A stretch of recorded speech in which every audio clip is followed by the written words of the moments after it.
Hi friends, and welcome back to chapter 4.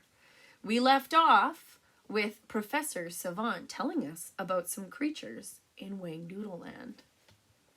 Here we go.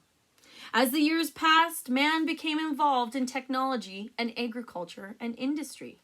Of course, it was natural for him to want to learn about his environment and the laws of nature, about the universe and how to get to the moon, and so on. But as he broadened the new part of his mind, so he closed down a beautiful and fascinating part of the old, the area of fantasy.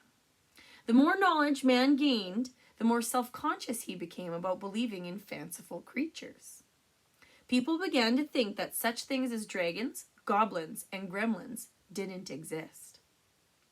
The terrible thing is that when man dismissed all of the fanciful creatures from his mind, the Whangdoodles disappeared along with them.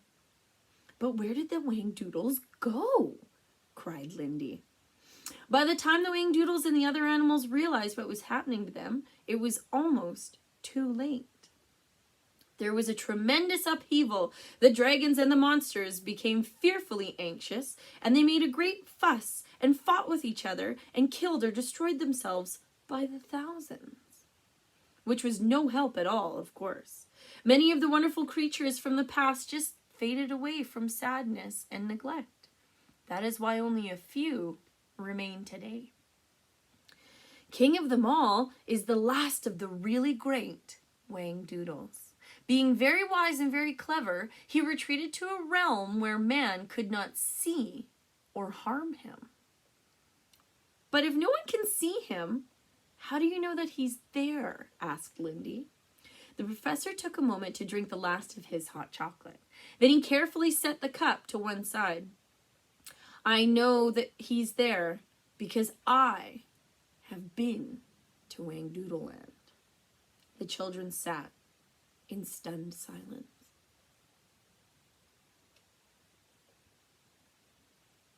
He continued, "I have not actually met the Whangdoodle. He's elusive, and of course, he's as anxious to avoid me as I am determined to try to meet him." "Well, where is Whangdoodle land?" "How do we get there?" asked Lindy. The professor spoke slowly and distinctly. "There is only one possible road you can take, and that is to go by way of your imagination." "But that's ridiculous!" cried Ben. "You couldn't use your imagination to go anywhere." Tom said in a disbelieving voice, "That's just impossible." "No, it isn't. Nothing is impossible," replied the professor. "In fact, I have a saying in my office, whatever man imagines is possible. I've proved that hundreds of times in my work." "Okay, then how did you do it?" challenged Tom. "Well, I had to go into training. I had to stimulate and teach my mind to become aware and open to any possibility. I was like an astronaut preparing to go to the moon. Think how long they study before they begin their journey. That's a perfect example of what I'm talking about. 200 years ago, who would have believed it possible that man could get to the moon?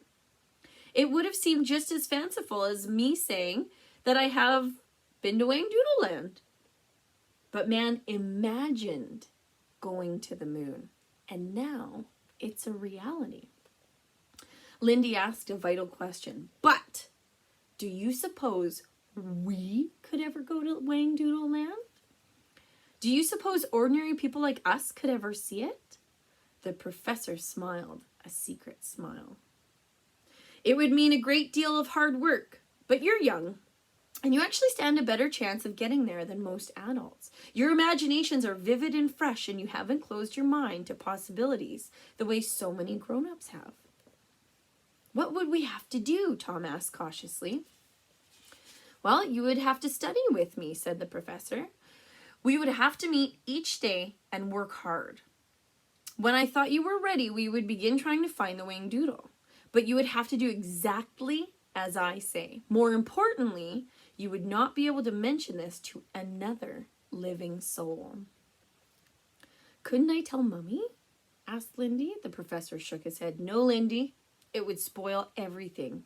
You see, most grown-ups would not, indeed they could not, understand what we would be trying to do. Then how come you understand so much about the Whangdoodle? Demanded Tom. That's because I am different. Some people consider me an eccentric. I specialize in imagination. I imagine things most people wouldn't even dream of. Like DNA and RNA, said Ben. Precisely. And the Whangdoodle. I have made it my life's work to study this extraordinary creature.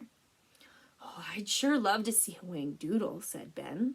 Gosh, what a thrill that'd be, to be the only people to have seen it in all of these years.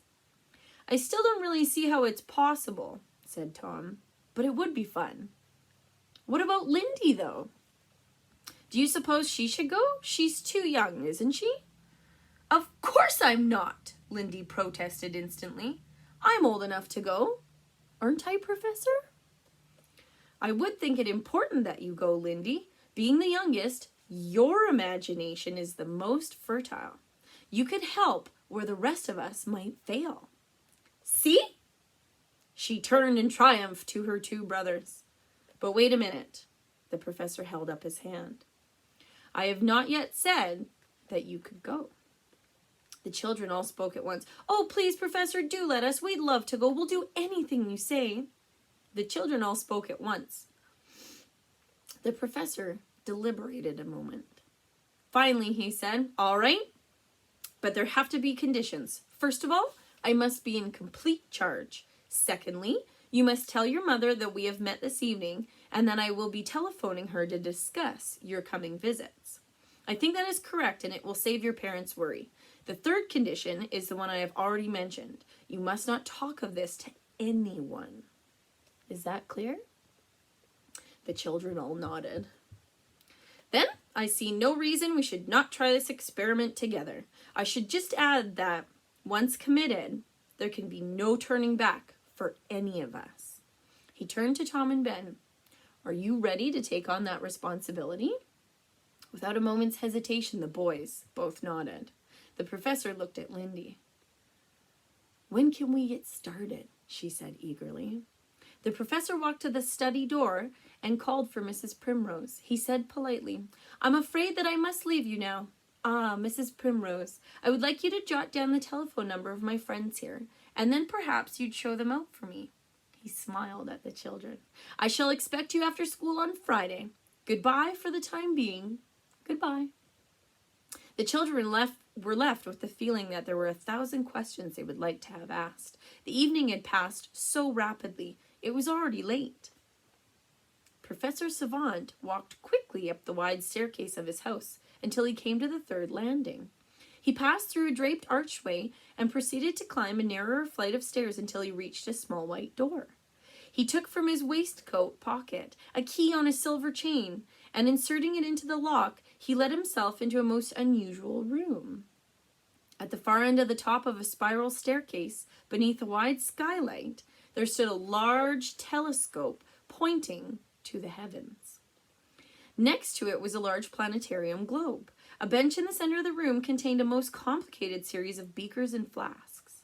Against the right wall stood a pyramid of cages containing white mice, a hamster, a toad, and one extraordinary, multicolored rabbit. Hanging from the ceiling above the bench was an amazing structure.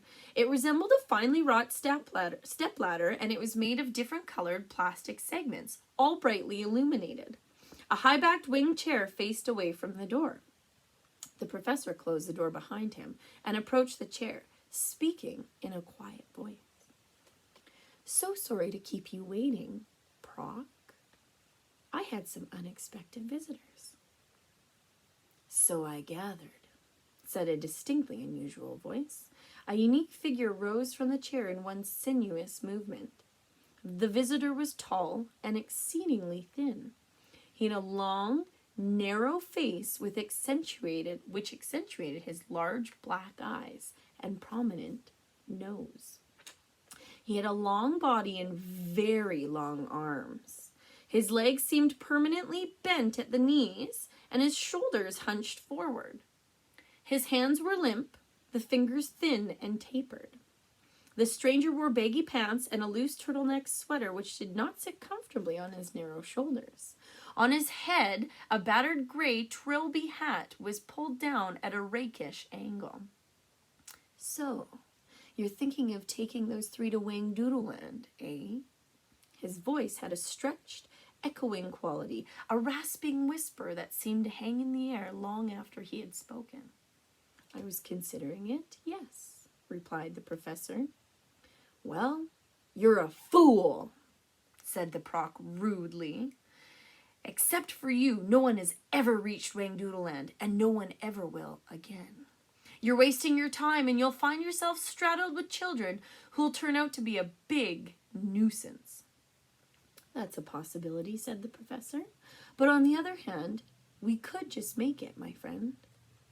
"Humph!" The Proc looked bad-tempered. "It's a clever idea, I'll grant you that. One thing's for sure. You'd never reach the Whangdoodle on your own. And I'm going to do everything I can to stop you and the children. I'm not even going to mention this to His Majesty. He'd only fret." "What do you think fret means?" "Means to worry."